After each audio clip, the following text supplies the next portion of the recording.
practicing our kung fu. Cha-cha! Welcome to the Turbo Zone Turbo Couch. It's something I haven't used in a while, and this is interesting. We got Teddy. Hey, Alex. This is our first. You've been on this channel a lot. Yeah. This is our first physical crossover. It happened. We made it happen. Here in Kentucky. This happened overnight too. Yeah. My girlfriend and I were like, "Oh, we're going to Texas," and I hit up Alex. I was like, "Yo, we gotta hang out. Yeah. We're gonna stop by." And I was like, "Okay, yeah." Taking a nap on your couch. Nap didn't happen, but Alex gave me a great tour of Kentucky. It's been awesome. Yeah. This is your first time to Kentucky, or is it? Yeah. Okay, cool. There's nothing to do here. Yeah. Please. It was way more eventful than I expected. Oh yeah. Yeah. You took me down to the hipster cafe street.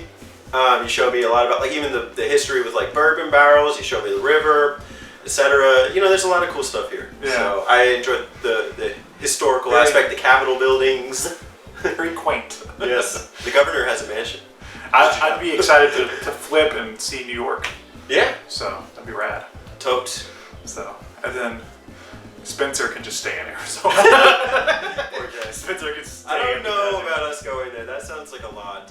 So something I've been kind of toying with recently is the idea of doing gaming vlogs. And I actually recorded one the other day and I didn't like it. And I was telling Teddy that. I recorded one and I thought it was a dry, I don't know. So Teddy, by the time you're watching this, the Mario and Sonic community thread video's gone up.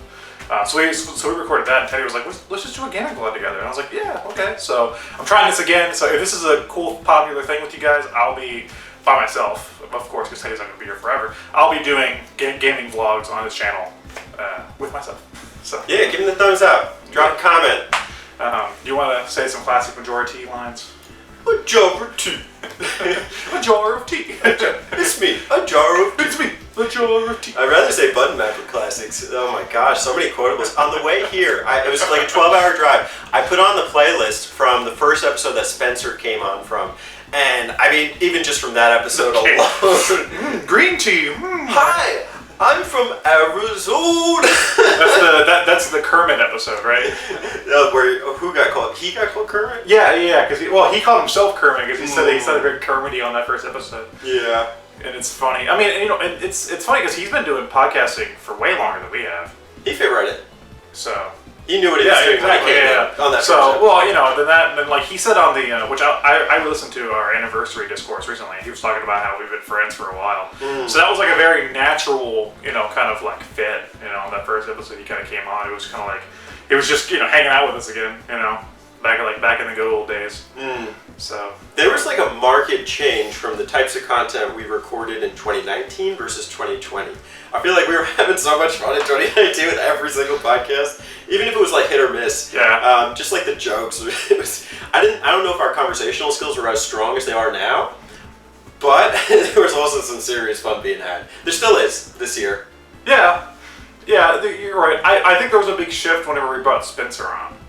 Because it was just the tone became a lot more playful, I think, after Spencer came on, in a sense.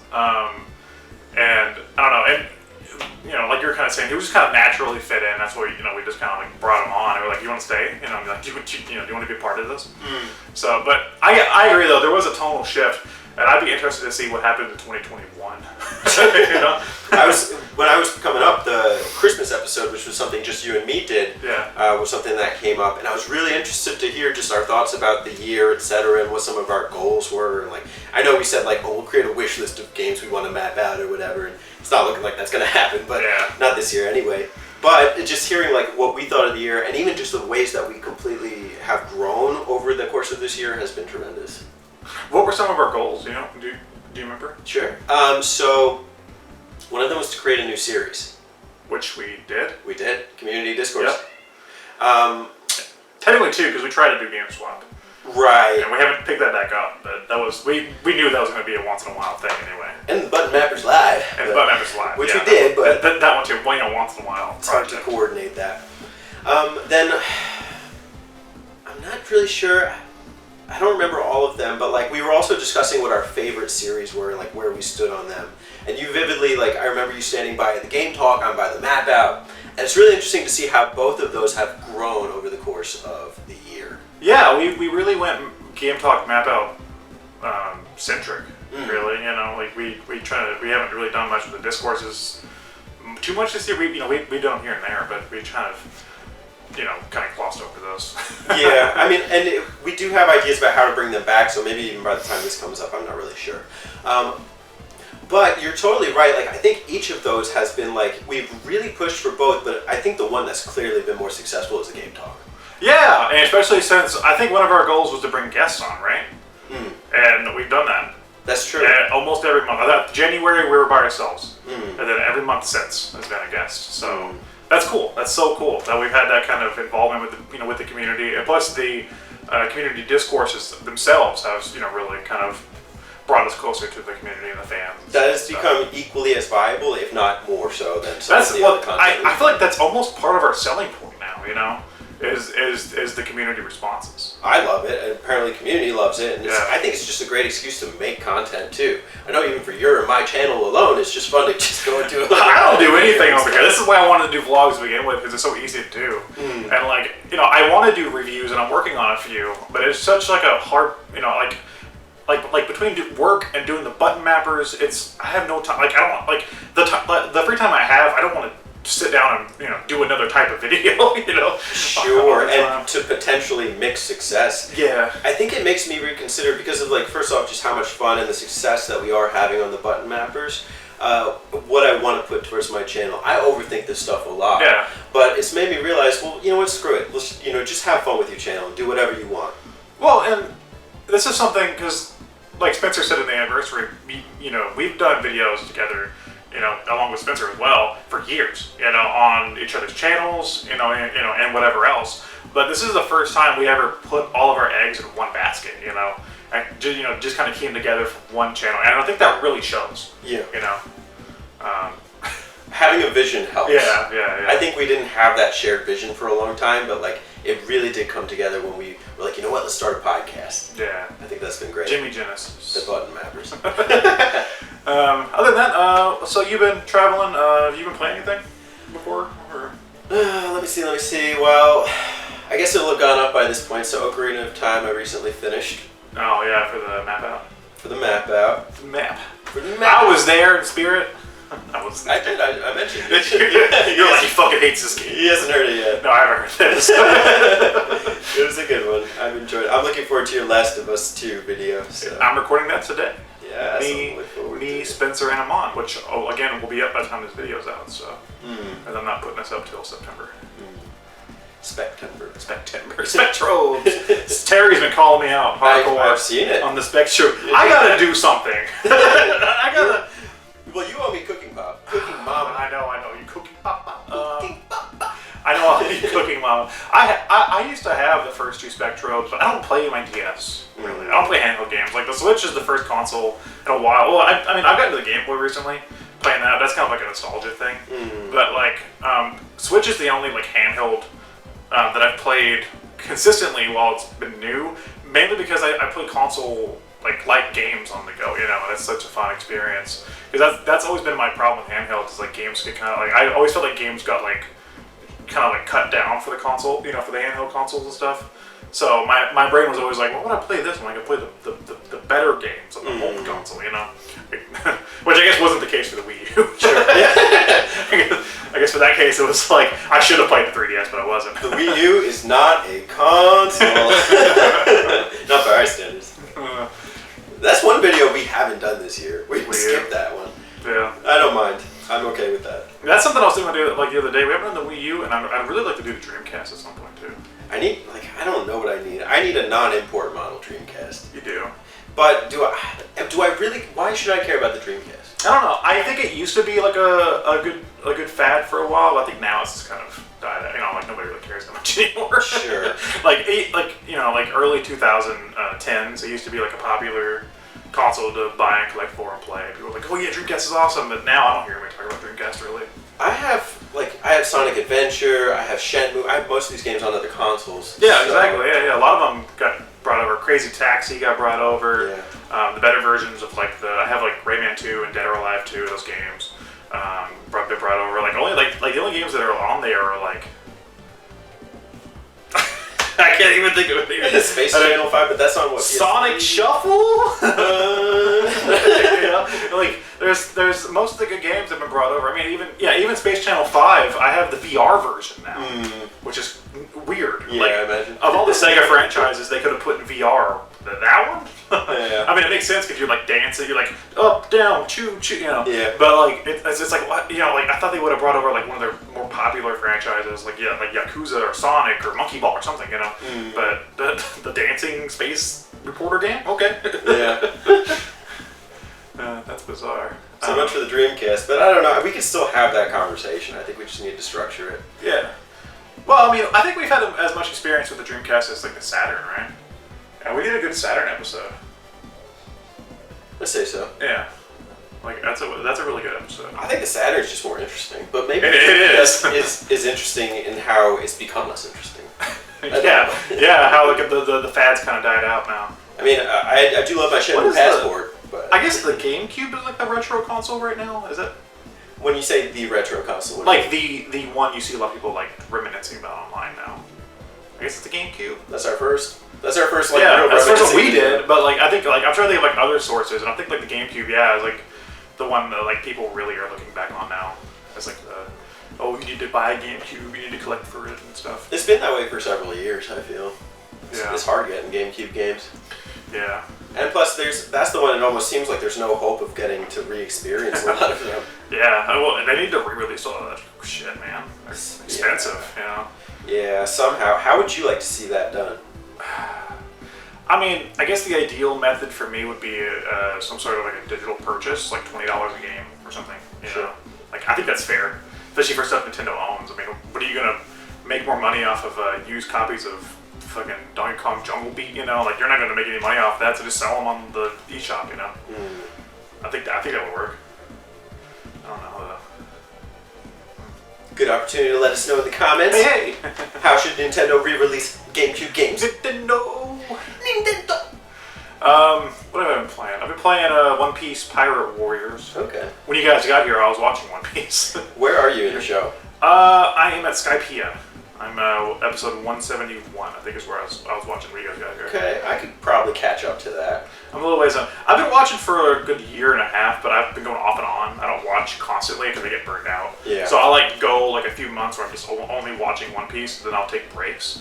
But I've played a lot of the games, so I know about later events in the show already. You know, it does kind of spoil it, but like, you know, when the show's going on for like 900 episodes, it's hard not to be spoiled for like some of that stuff, you know. Like, I'm not going to not play the current video games just because I haven't watched it, you know. Sure. Like, I still like the characters and stuff. Yeah. So. My thing is, like, jumping back to that era of anime is very difficult for me. Yeah. I really tried that with Naruto, but, like, I lost interest a while then. I would be willing to try it for One Piece. Daniel Santos, who we had on our recent podcast. Damn, Daniel! Daniel! Back at it again with the white fans! That was so funny. I didn't know that meme. He recommended this kind of like psychological horror anime that's, I think it's like 80s or 90s, called Monster. It's very interesting. Yeah. I think I've heard of that. I haven't watched it though. The guy's a doctor and he has the opportunity. Wait, didn't he bring it up on the show? Did he? I think he brought it up during the podcast. He told me afterwards too. Like I told him I can't watch anime. Like I just have something against it. But he gave me like a suggestion based on my taste, and it really fits. It might have been after we got done recording. Because I remember him mentioning Monster. In any case, the full playlist is on YouTube, so it's worth checking out. They have the dub and the sub version. Well, I don't really watch a lot of like shonen anime, really. Like, I guess when I was younger, I watched Dragon Ball. Because like, who didn't watch Dragon Ball? You know, that was like the thing. You know, when like, of course, you know, our era. Yeah, it's like you know, it's I guess now it's My Hero Academia is the thing, but like back then it was like, if you're not watching Dragon Ball, what are you watching? You know. Sure. So, but as I got older, I didn't watch a lot of shonen anime. I tried like a few of them. I tried like Bleach, it was okay. I tried, you know, I didn't really care about Naruto and stuff. But then as I got older, I got really into Ghost in the Shell. I watched the original movie, classic, and then I watched the TV series and stuff. Now I own everything Ghost in the Shell on like DVD and Blu-ray because it's so good because it's such like, it doesn't talk down to you, you know, and that's why I really enjoy it, because it has like these cool futuristic concepts that seem like they could work, and the show's very political. Like there's like whole episodes where like it's just them talking about politics. Yeah. And it sounds like the most boring thing you could ever do it like in an anime, and it fucking works. And I don't know how. So that's cool. Maybe I'll need to check it out. Yeah, I love Ghost in the Shell so much. But as I got older, I remember I used to watch the 4Kids dub of One Piece, which was awful. Every once in a while, like Saturday mornings, I'd be up waiting for Sonic X to come on, like Saturday morning, and One Piece would come on the 4Kids block, and I would watch that dub, terrible dub. But I remember as a kid I liked it because I'm a kid. And I'm like whatever, it's cool. So as I got older, I wanted to experience One Piece, and I found out like it's much bigger than I thought it was. Yeah. I remember I posted a review of the PS2 One Piece game back whenever I was on Frigate Frack, and I was like, I never hear anybody talk about One Piece, and one of the guys' comments, he was like, it's the most popular anime of all time, and I was like, what? I was like, where was I? I didn't know this. So I got into it, and I'm super into it now. I have figurines, I have like games, shirts. I mean, it's a great show. I really do appreciate it. It's got a weird art style, but it's got a lot of heart though. Yeah, it's pretty good. Cool. So, yeah, One Piece. I wish I was made of rubber. I was a pirate. Yarg. Space pirate. Yeah. How's it feel to be on the turbo couch finally? Wow, it's like, I don't know, this is surreal. I'll probably be watching this back and be like, I was there. I was there. I'll re-envision every time I watch Turbo. Well, how many Turbos on videos have you seen where I come out and sit on this couch? A lot. Yeah, where I just come out and I'm just like, hey, hey, geeks and gamers. I've donated, or I don't know if donated. You I've sent games. Which ones did you? Okay, you sent me Shadow of the Beast, Shanghai 2, Herzog's Y. Yeah, and Star Wars, and Doom. Yeah, most of these are cases that you sent me. I used to have Street Fighter up here. It fell or died. It's over there on the shelf. Did I send you Street Fighter? Or you? No, that was mine. Yeah. But so the other ones up here that I've actually bought myself are Samurai Showdown, because I love Samurai Showdown, Lotus 2, Sonic and Quackshot I've had since I was a kid. Which ones are your favorites of the ones I've sent you? Ooh, you have to pick 2 of these 5. That's a toughie. I like Shadow of the Beast. I'm still playing that one. That's a tough. I really appreciate the 32X because it's been a really fun experience to like hook that up. I did a whole video where Ash from Retro Rewind helped me do it and stuff, and it kind of like experiencing that console again. But you sent me Herzog's Y, and I really like this game. It's a great game. Yeah. I really probably those two, probably Shadow of the Beast and Herzog's Y. Isn't this coming out on Switch or something? Yeah, it's getting the Ages version or something. I haven't heard about that in a while. Yeah, me either. I don't know if it's still happening, but hope so. Yeah, they need to put like online connectivity with that game. That'd be the perfect game for that. Yeah, we played Airwolf, was it? Yeah, Airwolf on the which I think is spiritual. Was it Airwolf? It was Air Mech Arena, right? Was that it? Air Mech Arena? It's a free-to-play game on the PS4. Yeah, you can fix this in the comments if you know. Yeah, it was like Herzog's Y. We played that for a little bit. I didn't know what I was doing when we played that though. Yeah, it might be interesting to go back and like retry it. Yeah, well, because I was playing this because you sent it to me and it was Technosoft, and I was like, cool, I like the Thunder Force games.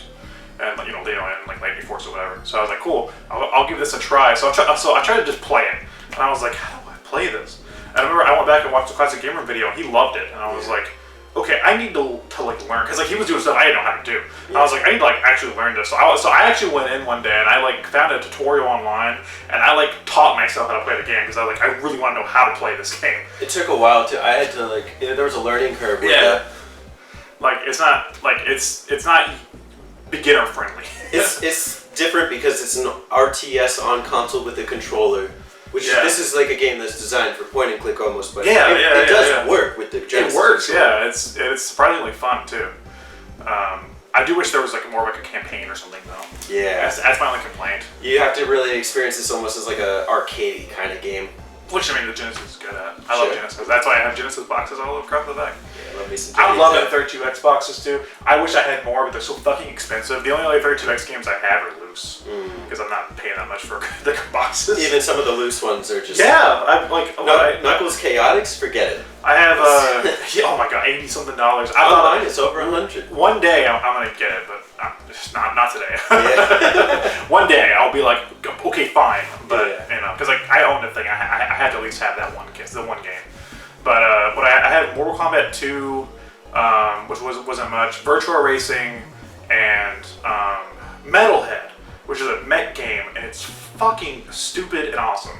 Okay. It's like, it's bad, it's good. You know, like, it's one of those games that, like, classic gamer would like. You know, it's like, it's like so bad it's good. Yeah. Another one he did video at, I think it's called Colibri. Yeah, the bird? Yeah. Well, of course, Cosmic Carnage. He always did Cosmic Carnage. Oh, yeah, of course. Yeah, that was 32X. Yeah. But it's a really... I mean, honestly, I think, like, if I had to pick 32X or CD, I'd go 32X. It's a good pick. Yeah, I think it's got more value for the... Because, like, CD has Sonic CD, which we did a map out. Then, beyond that, it's a bunch of, like, FMV games, you know? It's like, sure. you know, like, I mean, like, it has ports of, like, regular games like Earthworm Jim and Echo and stuff, but you don't even play those games. So I think 32X has more to offer in terms of, like, totally original experiences. Takes up less space. Yeah, seriously. It's a little mushroom. Yeah. It's in my Model 1 right now. Yeah. So I don't unplug it because I don't want to mess it up. No, I'm like, you're living there now. That's attached to you forever. I appreciate you for even trying to figure that thing out. I got it. I had to get Ash to help me because, like, even in the video, you can see we were having some trouble, and he kept, like, changing out cables and doing all this stuff. And he was like, at one point, he was like, if I don't like if I can get this working this way, I'm taking it apart. And I was like, go ahead. I was like, just get it working. Yeah. So he was dedicated to it, you know, but he got it working just by fixing, you know, like a few cables and stuff. And it works great now. So excellent. If I ever want to play Doom and make my eyes bleed, the frame rate, it's worse than the Saturn, which is surprising because the Saturn version's bad too. Yeah, you were saying. Oh my god. I'm glad he went to a good home though. Glad you enjoyed it. Yeah. I'm the Sega guy. You're the Sega guy. We're Sega guys. Even though I have a whole thing of Atari games over there. That's not me. I'm not the Atari guy. I know. I sent you that Atari though. Experiencing that Atari. I experienced it. That's for sure. Yeah, it's Atari is not really that sought after anymore either though. You know. Yeah. Like it's not like if you're like collecting Atari games, like the most expensive games like $50. Yeah. You know, like you're not going for much there.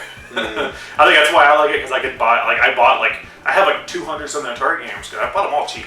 You know, it's like I like that kind of stuff, but I can see like people that like actually like to collect would probably not want to collect for the Atari. My thing is it's kind of just about efficiency with. Oh yeah, definitely. So when it comes to Atari, I would personally just prefer the PS4 collections. Yeah, well, you can get like the Retron 787 thing, which is the HDMI-enabled version. So besides that, though, I mean, even when it comes down to just games, like in game ownership, I'm always trying to downsize to what I want to play, what I want. I'm bad about that.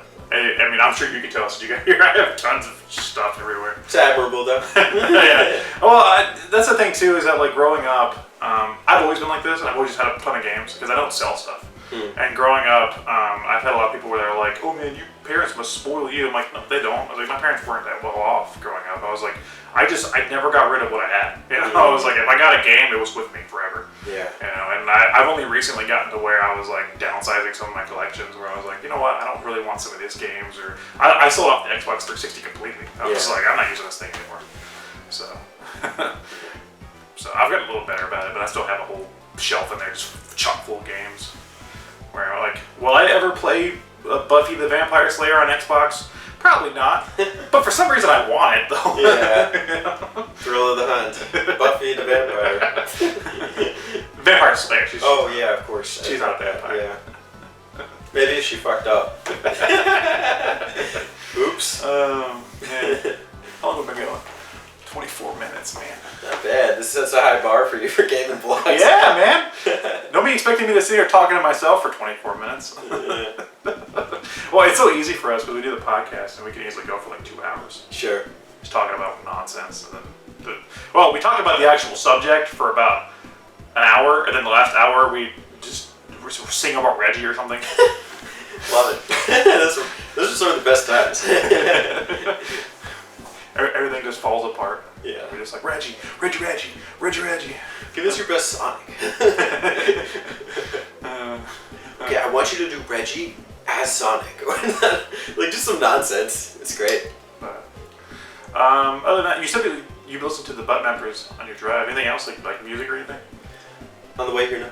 Okay. I turn the radio off for a little bit when I need like the headspace. Oh, okay. And I listen to a lot of music while I drive to work and stuff. So I just listen to like, I don't know, I just like cycle through everything. Like I listen to like a lot of genres of like, you know, like from classic rock to punk to like electronic to hip hop, you know. I just go all over the place in my spectrum of music, so. When I used to be driving into work, I would have the podcast going. But since I haven't been, I've been on like kind of, I've been listening to like our recent episodes, but I haven't been going back and re-listening to some of the favorites. And we have such an archive of great content to pick. Like, I have enough content to go this entire trip back and forth. Yeah. That's crazy. Oh, something I want to do in these vlogs, I have to have you, I forgot to bring it in here, so I'm going to go grab it. I wanted to recommend an album each vlog. Because I feel like I like music a lot, but I'm not a music channel, but I still want to like do something with that, you know, like talk about music. Sure. So, entertain the audience for like 5 seconds, but I'll be right back. Okay. Very professional. Let's play a game. It's called Clue Clue Land versus Columns. Who would win in a fight? I would put my money on Columns because they take up the whole screen, versus Clue Clue Land is like this kind of game where you kind of like build walls with this little pube-looking figure. Oh, he's back! I got an album here. I'm sure Teddy will appreciate this album too. And I was going to recommend it today. I didn't see it yet. An album I've been listening to recently that I listened to 1,000 times before, but I just get in the mood to like listen to this album like 18 times a week at some points. DMX. Bring him out. Air the Wu-Tang. Hey! 36 Chambers. W. And to get on vinyl here. I love this album. This is one of the all-time best hip-hop albums. Yeah, I love this. I love Wu-Tang Clan too because they kind of bring back hip-hop knowledge in an interesting way. So even this idea of the 36 Chambers is like a martial arts concept. Yeah, and it's like one of the first hip-hop albums that really like went like that didn't follow like the structure of like a flow, you know? They kind of went off flow, and it's really good. The 36 Chambers is based on a movie called Shaolin Master Killer. Must watch. Yeah, I love all kinds of those like cheesy kung fu movies too. And they use a lot of the sound effects, like the "You think your Wu-Tang sword can defeat me?" Try some of my Wu-Tang sword. I love the samples that they use. Such a good album. So if you're a hip hop fan, must listen to, please.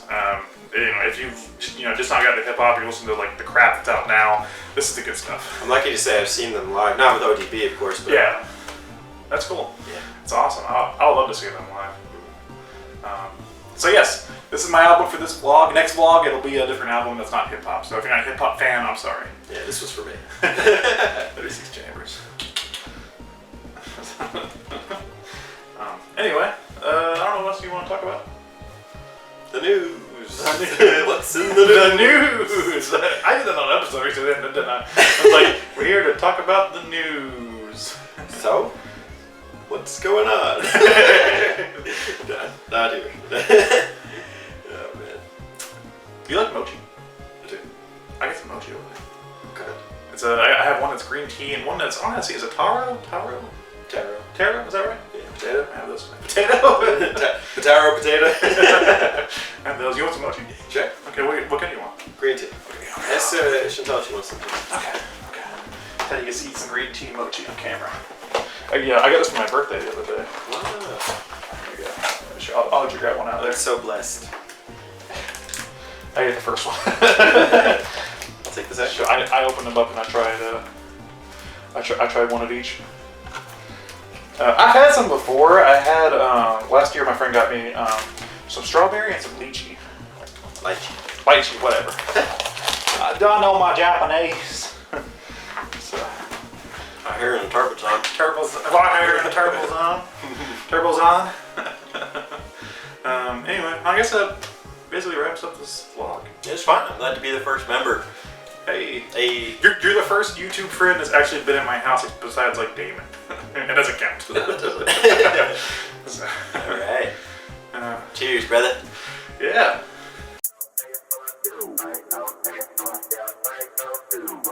Hey geeks and gamers, TurboBot90013 here. Remember to subscribe to the Turbo Zone for more content. The Arcade Overlords thank you. Stay retro. Turbo Zone.